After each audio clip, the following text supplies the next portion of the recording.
ചീട്ട് വീണ്ടും എനിക്കിന്ന് വീണു. സന്ദർഭവശാൽ സംഭവിച്ചതാണ് കേട്ടോ.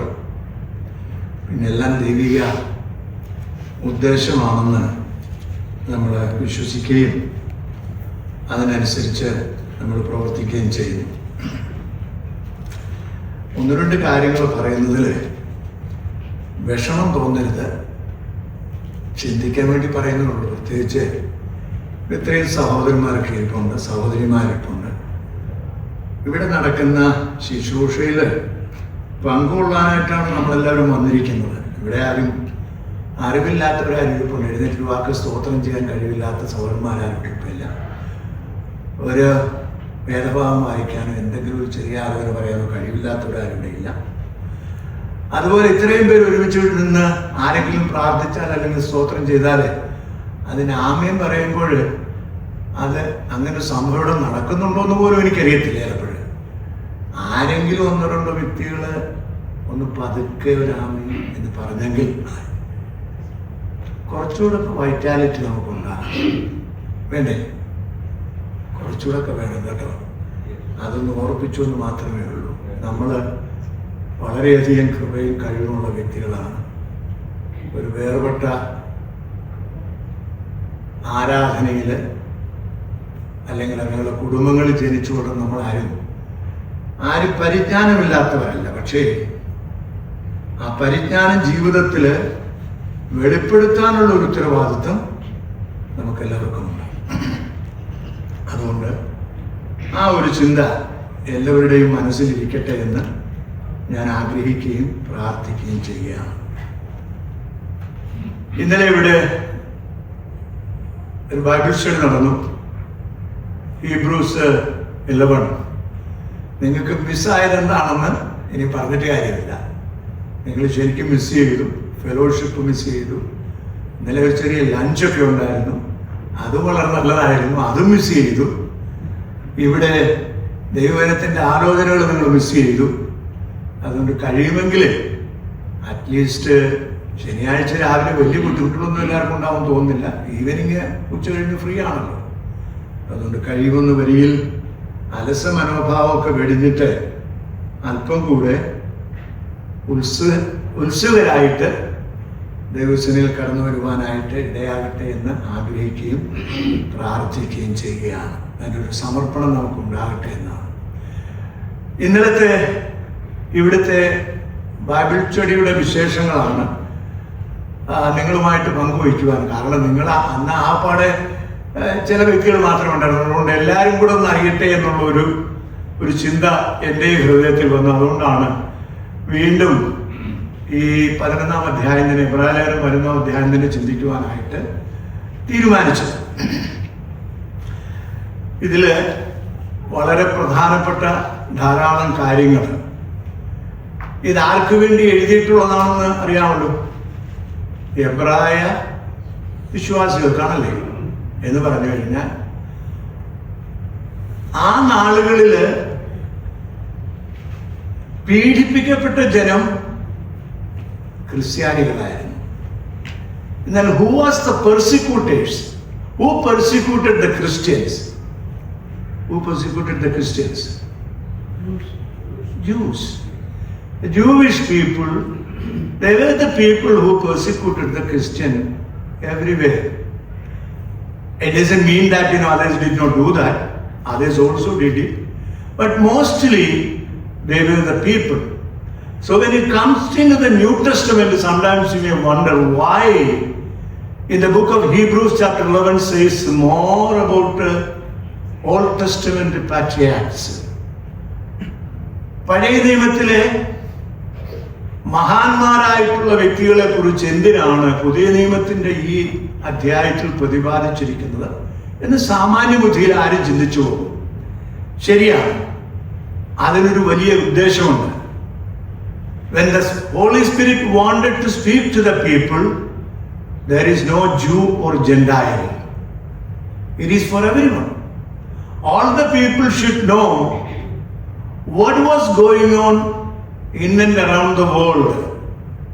But when you look into the history, it started from the first century until today, it never ends.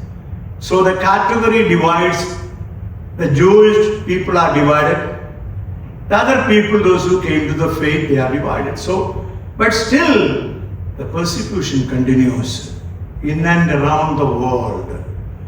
Once the Jews persecuted the Christians, now the world is persecuting the Christians, the nations, the heathens. Well, all these people are unaware of the great truth, what the Lord has kept for the people. Now this is what the Lord wanted to speak to the people of Hebrews. എബ്രായ വിശ്വാസികളോടും അന്ന് ജീവിച്ചിരുന്നവരോടും ക്രിസ്തുവിന് വിരോധമായി നിന്നവരോടും പറയാനുള്ള വാക്കുകളാണ് Hebrews chapter 11 verse 1 to 40 when you study. To know all these people, you should know the sum and substance of this chapter. You know what was the main theme in this chapter? Come on, people, talk, loud. Let me hear your words. Vishwasam. Pratyasha. So these two things are joined together in the life of a Christian, a Hebrew believer or a heathen believer, who came to the Lord. So these two things, the people about this chapter talking, they all believed in the Lord and they surrendered their life and they committed their life to live as a living proof. So it's the same case with the people, the heathen, the nation who came to the Lord. They put their faith in the Lord and surrendered their life to the Lord to live for the glory of God. You need to understand these two things. Why this is given to us? That's a good question. Why did they do that? Why did they allow themselves to go through this kind of persecution? Either the Jews or the Gentiles. Why? What was the reason? Why? What did they do? They said the truth to the people and they believed the great truth that they are just sojourners. ഈ ഭൂമിയിൽ നിത്യമായി വസിക്കുവാൻ വന്നവരല്ല എന്നുള്ള ആ സത്യം അവർ ഗ്രഹിച്ചു എന്നുള്ള ഒറ്റ കാരണത്താൽ they gave themselves to be persecuted for the glory of God. You understand that? The people then, the people today, the same attitude or the same feeling supposed to be. Well, you may say that, I don't care what is happening. I'm going to be here forever. No, you are not going to be here forever anyway. 50, 60, with all kinds of suffering and pain and agony. You are not going to be here forever. Anytime anything can happen to us. Last Thursday, one of my cousin's daughter, she was only 39 years old. Last year, I went to attend the funeral of my cousin. And this year, his daughter, 39 years. She was talking to her mother sitting on a chair. She fell down. She is gone. 39 years, 3 young children. 3, 5, 7. And his mother is there, her mother is there. She is a Parkinson's person. Unbelievable suffering, for that family. So don't be just boasting, in your health or in your anything, Heard about the young sister at Atlanta. She is young. We may wonder, we may ask questions why. Only one answer. The Creator who planned our life has a well good planning. In His time, He gave the time. He gave us to live. The time came, He took us. That's all we can say.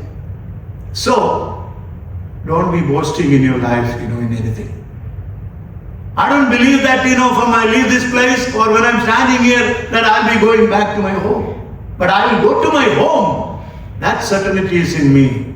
That is very well written in my heart. That is the hope. So all these people, they believed that they have a home. The faith, what you read here, faith is the substance of things hoped for, the evidence of things not seen. They all believed in an unseen evidence. The people, those who came to the Lord in the Old Testament, or who trusted the Lord and walked with the Lord, they did not see anything much, Well, we cannot say that. When the people walked from Mizraim to Canaan, they were under the shadow of the Lord. In the day, in the night, there was a pillar walking with them, It was very visible. Still they accepted the Lord and walked with Him? No, none of them. They all perished on the road, in the wilderness. So, whether you see or not, your faith, where does your faith stand? And the second thing is, do you really hope for a better place? That is a question. That is a question I have. They gave themselves to be persecuted only for looking for a place which was better for them, which was for an eternity. So the book of Old Testament books, best example to follow and practice. That is what pleases the God who called us. When we walk in the way of the Lord with our faith, വിശ്വാസത്തോടുകൂടെ ദൈവസന്നിധിയിൽ ജീവിക്കുമ്പോൾ സംഭവിക്കുന്ന സംഗതികളാണ്. ഇതില് അനേക വ്യക്തികളെ കുറിച്ച് നമ്മൾ വായിക്കുന്നുണ്ട്. ഏനോക്കിനെ കുറിച്ച് വായിക്കുന്നു. ഏനോക്ക് walked with the Lord and He took him. I don't believe that every day the Lord will come and call him from his house and come, let's go for a walk. It's not that. The walk which the Enoch made, fearing God, having the same belief, whenever I walk, whenever I go, wherever I go, He is walking with me. If you don't have that understanding, you will deviate your way. Anybody's life, my life, your life. If you don't understand that truth, when I am walking, my Lord is walking by the side of me. That was Enoch's life actually. So the time came, He called him back. Noah, he walked with the Lord. Only one righteous person. Only one righteous person. Maybe their children came to the Lord later. That's a different story. I'm not talking about it. The faith and the hope. Because to save himself and the family and some things what the Lord wanted to be preserved, He asked him to make the ark. So he prepared, he committed, he surrendered, he decided to do what the Lord asked him to do. So that is why he was counted righteous. നീതിമാനായ വ്യക്തിയായിട്ട് അവനെ ദൈവം തീരുമാനിച്ചത് അതുകൊണ്ടാണ്. ഇനി ഞാൻ വേഗത്തിൽ മുന്നോട്ട് പോകാം. അടുത്തൊരു നല്ല എക്സാമ്പിള് സാധാരണ നമ്മൾ പറയാറുള്ള ഒരിതാണ്. 8ാമത്തെ വാക്യം നമുക്കൊന്ന് വായിച്ചു നോക്കാം. Let's read that. What do we read? By faith Abraham obeyed when he was called to go out to the place which he would receive as an inheritance, and he went out not knowing where he was going. Well, we all know that. I yesterday asked questions to the people, those who were listening. What was Abraham doing when he was called? He was making idols, selling idols. He was worshipping idols. And I told you the time also. This time, even when he was doing, his great-great-great-grandfather, Noah was still living. You need to read Genesis chapter 9 to 11 to know the time period of the people, those who lived. When I said Noah was around, Abraham was around maybe 59 to some 60 later on. Because he started his journey from Haran at the age of 75. You need to read the book, Genesis, very clearly. So if he started his journey at 75 from Haran, how long he stayed in Haran, or when he was called from the Ur of Chaldeans, we don't know the time. Probably he was 60, but that is time still Noah was alive. Because Noah was 600 years when the flood came, isn't it? And how many more years he lived? 350 years more he lived. Within the 350 years, so much happened on the face of the earth. You know that? In the book of chapter 11, when you read, or 12 when you read, you know that Nimrod started building the Tower of Babel. And all these people, how long, what span of time it was, you have any idea? 102 years. ജലപ്രളയത്തിന് ശേഷം 2 വർഷം കഴിഞ്ഞപ്പോഴാണ് ഷേമിനൊരു പുത്രൻ ഉണ്ടാകുന്നതെന്ന് നിങ്ങൾ 10-ാം അധ്യായം വായിച്ചു നോക്കുമ്പോൾ Genesis 10-15 അധ്യായങ്ങൾ വായിച്ച് മനസ്സിലാക്കാൻ സാധിക്കും. വംശാവലി അവിടെ രേഖപ്പെടുത്തിയിട്ടുണ്ട്. അപ്പോ ഏതാണ്ട് ഒരു 100 വർഷം കൂടെ കഴിഞ്ഞപ്പോൾ ഇവർ ജീവിച്ചിരുന്ന 1-2 വർഷങ്ങളൊന്നും കേട്ടോ, 100, 200, 300, 400, 500 വർഷങ്ങളൊക്കെ ജീവിച്ചിരുന്ന് അവർ സന്തതികളെ ജനിപ്പിച്ചു എന്നാണ് പറയുന്നത്. That means there were a huge amount of people in the land of Shinar or in the plain of Euphrates, Tigris, all these places.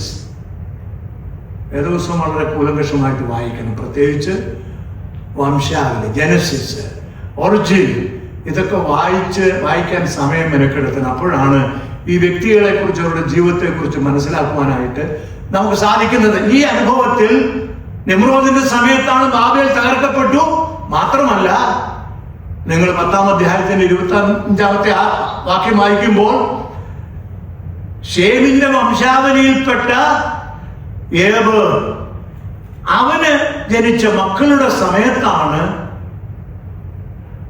ഈ ഭൂമി പിളർന്നതെന്നാണ് വേദോത്സവം പറയുന്നത്. And to Eber were born 2 sons. In his days the earth divided. വായിച്ചു നോക്കൂ 10:25. അപ്പൊ ഭൂതലം പിരിയപ്പെട്ടു. നിമ്രോദ് പട്ടണം പണിതു, ദൈവത്തോട് മത്സരിച്ചു, ദൈവം ഭാഷ കലക്കി എന്ന് പറയുമ്പോൾ എല്ലാവരും അവരുടെ കുടുംബങ്ങൾ തീർച്ചയായിട്ടും ഒരുമിച്ച് നിന്നിരുന്നു എന്ന് സാമാന്യ ബുദ്ധിയിൽ ചിന്തിക്കാവുന്നുള്ളൂ. കാരണം അവരുടെ തലമുറകൾ പിന്നെ കാണുന്നത് ആ രീതിയിലാണ്. അപ്പോൾ വ്യത്യസ്തമായ കുടുംബങ്ങളിൽ ജനിച്ച കുടുംബങ്ങൾ വിവിധ നിലകളിൽ പിരിയപ്പെട്ടു. ഭൂമി പിളർന്നു, ഭൂമി പിരിഞ്ഞു, എല്ലാ ഭാഗങ്ങളിലേക്കും മനുഷ്യൻ ചിതറപ്പെട്ടു. കാരണം ഡിസൊബീഡിയൻസ്, ദൈവത്തോടുള്ള അനുസരണക്കേട്. അതാണ് ഇവരെ പിരിക്കുവാനായിട്ട് ദൈവം ഇടയാക്കിയ കാരണം എന്ന് പറയുന്നത്. ആ രീതിയിലാണ് തീർച്ചയായിട്ടും തലമുറകൾ പിരിഞ്ഞു പോയപ്പോൾ അബ്രഹാം അവിടെ താമസിച്ചു. ഒരു സുപ്രഭാതത്തില് അബ്രഹാമിനെ ദൈവം വിളിച്ചു. ആരെന്ന് ഒരുപക്ഷെ അറിഞ്ഞിരുന്നു നമുക്ക് അറിഞ്ഞുകൂടാ. But there was a caller for him. ഒരു ശബ്ദം, ഒരു വ്യക്തി ദൈവനോട് സംസാരിക്കുകയാണ്, നീ ഇതൊക്കെ വിട്ടെറിഞ്ഞിട്ട് പോകുക. ചോദ്യമൊന്നും ചോദിച്ചായിട്ട് കാണുന്നില്ല. ആ യാത്രയാണ് തന്നെ അവിടെ നിന്ന് ഹാരാനിൽ കൊണ്ടെത്തിക്കുന്നത്. അവിടെ നിന്നാണ് 75-ാം വയസ്സിൽ വീണ്ടും പിതാവൊക്കെ മരിച്ചു കഴിഞ്ഞ്, തേരഹൊക്കെ മരിച്ചു കഴിഞ്ഞപ്പോൾ വീണ്ടും യാത്ര തുറന്ന് അവന് ദാനം ചെയ്ത, വാഗ്ദത്തം ചെയ്ത നാട്ടിലേക്ക് പോകുന്നതെന്ന് നമുക്ക് കാണാനായിട്ട് സാധിക്കും. അപ്പോ അവിടെ വായിക്കുന്നത്, വിശ്വാസത്താൽ അബ്രഹാം തനിക്ക് അവകാശമായി കിട്ടുവാൻ ദേശത്തേക്ക് യാത്രയായി. യാത്രയാവാൻ വിളിക്കപ്പെട്ടാറെ അനുസരിച്ചു എവിടേക്ക് പോകുന്നു എന്നറിയാതെ പുറപ്പെട്ടു. എവിടേക്ക് പോകുന്നു എന്നറിയാതെ ഭൂമിയിൽ ആരെങ്കിലും യാത്ര ചെയ്യുന്നു? എന്നാൽ സംഭവം ഇതാണ് നടന്നത് യഥാർത്ഥത്തിൽ. എന്നോട് പറയാണ്, എടാ വെച്ചാ നീ രാവിലെ എഴുന്നേറ്റ് ചുമ്മാ ഇവിടുന്ന് ഒരു സ്ഥലത്തേക്ക് പോകണമെന്ന് എന്നോട് പറഞ്ഞു കഴിഞ്ഞാൽ ഞാൻ 100 രൂപ ചോദിക്കും. What, how, why? ഇല്ലേ? ഒത്തിരി ചോദ്യം എനിക്ക് എന്റെ പിള്ളേരുണ്ട്, എന്റെ ഭാര്യയുണ്ട്, എന്റെ കുഞ്ഞുങ്ങളുണ്ട്, അവരെവിടെ ഇത് അതൊന്നും നടക്കാൻ പോകുന്ന കാര്യമല്ലെന്ന് ഞാൻ അപ്പോഴേ പുള്ളിക്കാരോട് പറയും. ഈ നടക്കുകയില്ല കേട്ടോ. എന്നാൽ അബ്രഹാമിനെ കുറിച്ച് പറയുന്നത് എവിടേക്ക് പോകുന്നു എന്നറിയാതെ ഒരു ദേശം തനിക്കായിട്ട് ഒരുക്കിയിരിക്കുന്നു എന്നുള്ള ആ വിശ്വാസം അതിനായിട്ട് തന്നെ പ്രേരിപ്പിച്ചു എന്ന് സാമാന്യ ബുദ്ധിയുള്ള ആർക്കും മനസ്സിലാക്കാൻ സാധിക്കും. നമ്മൾ ചോദ്യം ചോദിക്കും, നമ്മൾ ധാരാളം ചോദ്യം ചോദിക്കും. പക്ഷേ അബ്രഹാമിനെ സംബന്ധിച്ചിടത്തോളം അവനോട് പറഞ്ഞ കാര്യങ്ങൾക്കൊന്നും യാതൊരു മറുചോദ്യവും ചോദിച്ചില്ല. കാരണം എന്താണെന്നറിയാമോ? അവന്റെ കഴിഞ്ഞകാല ജീവിതങ്ങളെ അവൻ നോക്കുമ്പോൾ എന്നെ വിളിച്ച വ്യക്തി വിശ്വസ്തനായിരുന്നുവെന്ന് വളരെ ധൈര്യത്തോടെ എനിക്ക് പറയുവാൻ സാധിക്കുമായിരുന്നുള്ള ഒറ്റ കാരണത്താലാണ്. അതുകൊണ്ടാണ് സന്തതി ജനിക്കുവാൻ സാധിക്കാത്ത നിലയിലായിരുന്ന അബ്രഹാമിനും സാരയ്ക്കും ഒരു സന്തതിയെ കൊടുക്കുവാൻ ദൈവം പ്രസാദിച്ചു. അത് അസാധ്യമായിരുന്നെങ്കിൽ അത് സാധിച്ചു എന്ന് മനസ്സിലാക്കി അബ്രഹാം കർത്താവിനെ പിൻപറ്റി, അല്ലെങ്കിൽ യഹോവയായ ദൈവം അരുളി ചെയ്ത കാര്യം അവൻ അനുസരിച്ച് അവനെ പിൻപറ്റി. അതുകൊണ്ട് അവൻ തന്റെ പുത്രനെ യാഗം കഴിച്ചു. അങ്ങനെ തന്നെയാണ് വായിക്കുന്നത്. അവൻ തന്റെ പുത്രനെ യാഗം കഴിച്ചു.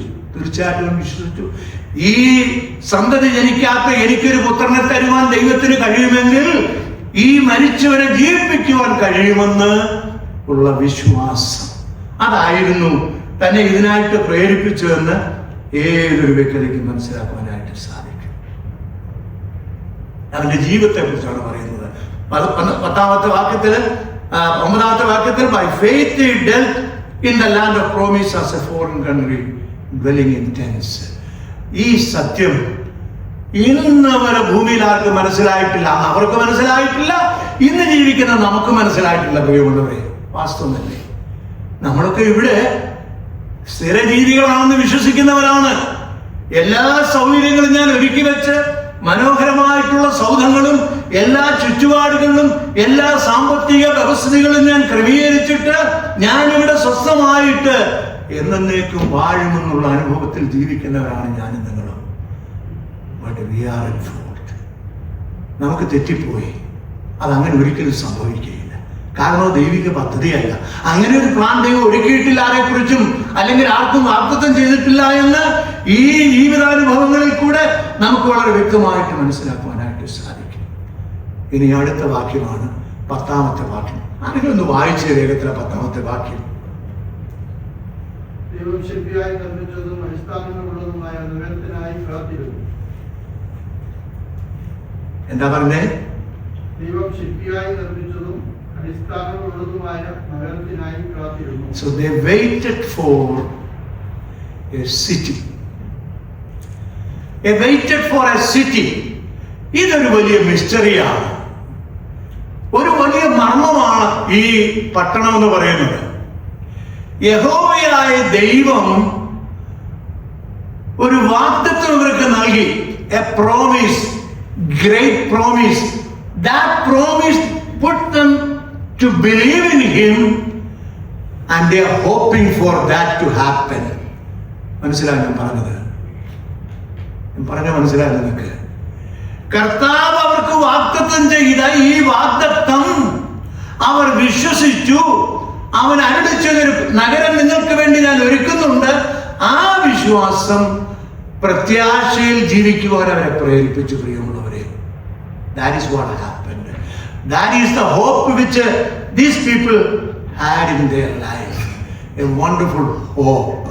They waited for a city which has a foundation. A city which has foundation, whose builder and maker is God. A permanent house. ഇതാണ് ലോകത്തിലുള്ള സർവ്വജനവും ഒരുപോലെ കാത്തിരുന്ന പട്ടണം. ഞാനും നിങ്ങളും കാത്തിരിക്കുന്ന പട്ടണം ഇത് തന്നെയാണ് കേട്ടോ. We all are waiting for a city. The city which has a foundation. That city is already existing today. You know where is that city? Where is that city? ആരെങ്കിലും ഒന്ന് പറയുന്നെങ്കിലും ആവണമെന്ന്. Where is that city? In heaven.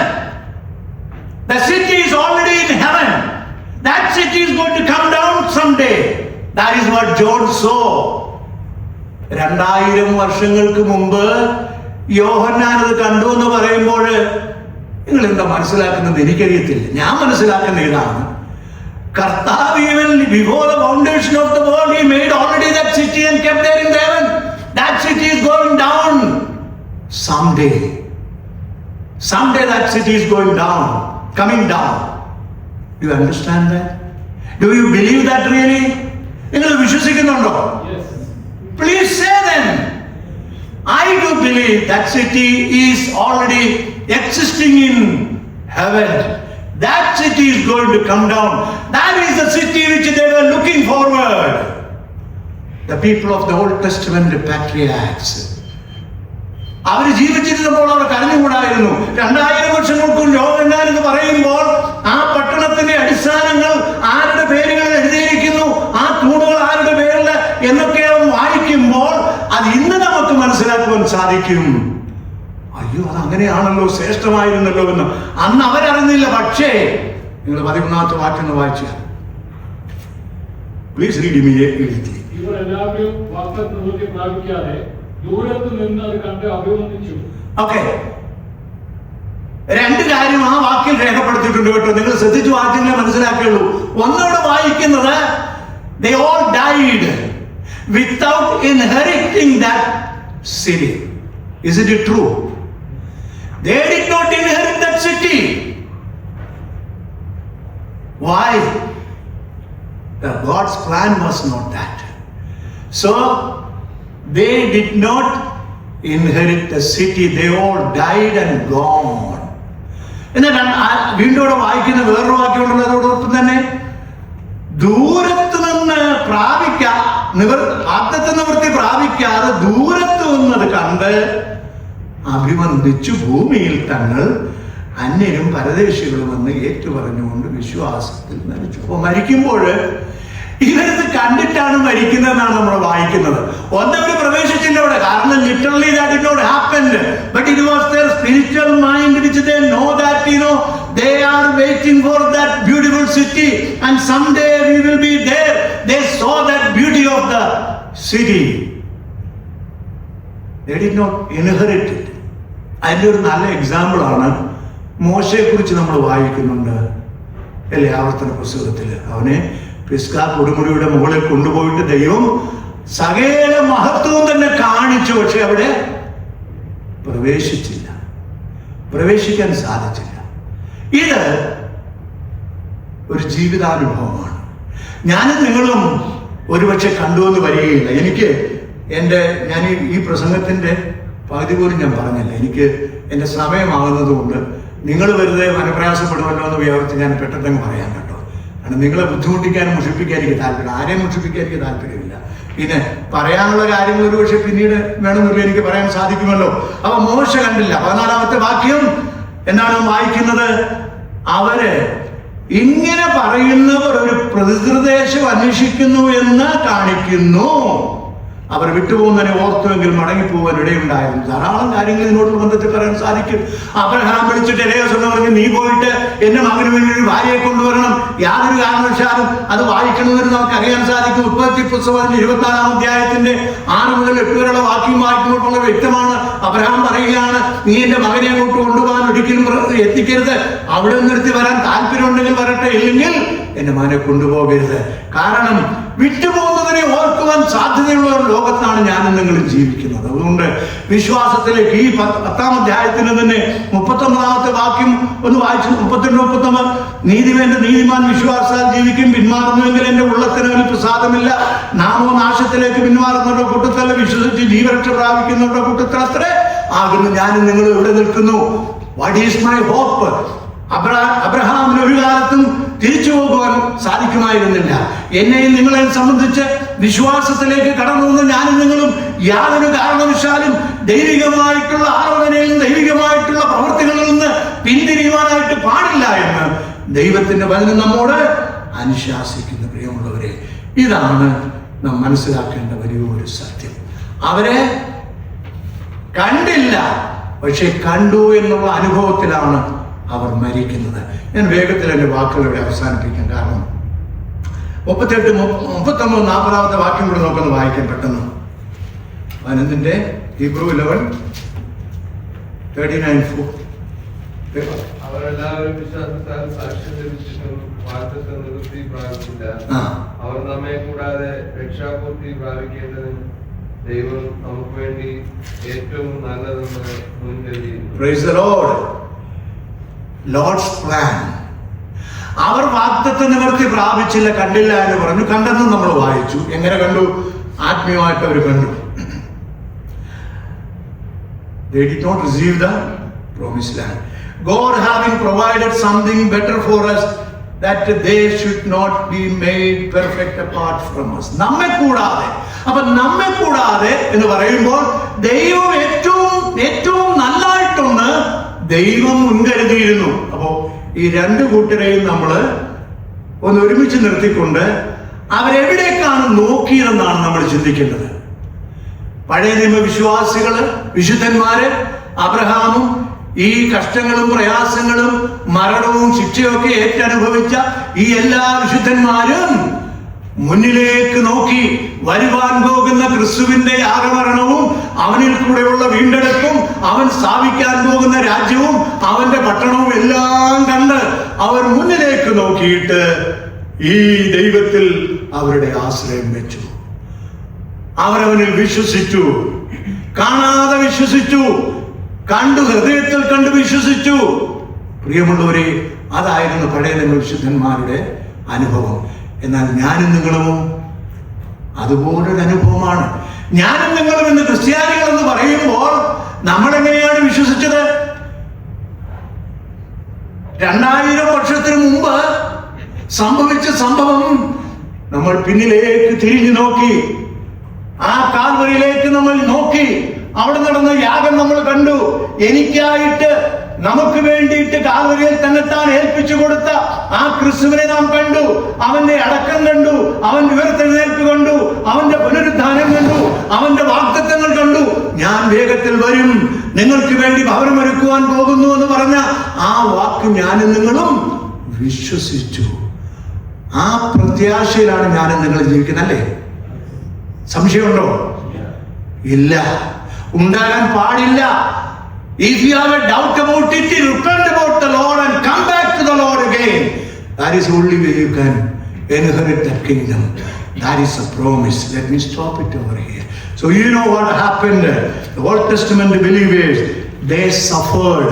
They paid the penalty for their life, looking forward to that glorious appearance of the Lord. That glorious city, they waited, so they understood we are aliens and pilgrims in this world. ഞാനും നിങ്ങളും same അനുഭവത്തിൽ, ഞാനിവിടെ ജീവിക്കുന്ന ഒരു പരദേശിയാണ്. എന്റെ എന്ന് പറയുവാൻ എനിക്കിവിടെ ഒന്നുമില്ല. പ്രിയമുള്ളവരെ, ഞാൻ പണ്ടൊരു പാട്ടുകാരൻ പാടി പറഞ്ഞു, തെണ്ടികൾ പാടിയ ഒരു പാട്ട്. എന്താ പാടിയത്? ആരോരുമില്ലാത്ത തെണ്ടി, 6 അടി മണ്ണിന്റെ ജന്മി. 2 ധർമ്മക്കാർ പാടിയതാണ് വണ്ടിയിൽ കയറി നടന്ന്. ഇന്നാലും ഞാൻ പറഞ്ഞതാ കേട്ടോ. That's all you can claim. 6 അടി മണ്ണിന്റെ ജന്മി എന്നല്ലാതെ ഭൂമിയിൽ യാതൊന്നും അവകാശപ്പെടുവാൻ സാധിക്കാതെ വണ്ണം ജീവിക്കുന്ന കീടങ്ങൾക്ക്, പുഴുക്കൾക്ക് ആഹാരമായിരിക്കുന്ന ഈ ശരീരവുമായിട്ട് ജീവിക്കുന്നവരാണ് ഞാനും നിങ്ങളും. പക്ഷേ ഇതിന്റെ തേജസ്കരണം സംഭവിക്കുന്ന ഒരു ദിവസം, ഇത് തേജസ്കരിക്കപ്പെട്ട് തേജോവാനായ കർത്താവിനോടുകൂടെ തേജസ്കരിക്കപ്പെട്ട ആ സിറ്റിയിൽ യുഗകാലങ്ങൾ വസിക്കുമെന്നുള്ള ആ പ്രത്യാശയാണ് എന്നെയും നിങ്ങളെയും നടത്തേണ്ടത്. ദൈവം നിങ്ങളെ സഹായിക്കട്ടെ എന്ന് ആശംസിച്ചുകൊണ്ട് പ്രാർത്ഥിച്ചുകൊണ്ട് എൻ്റെ വാക്കുകളെ അവസാനിപ്പിക്കുന്നു. ദൈവനാമം വാഴ്ത്തപ്പെടുമാറാകട്ടെ.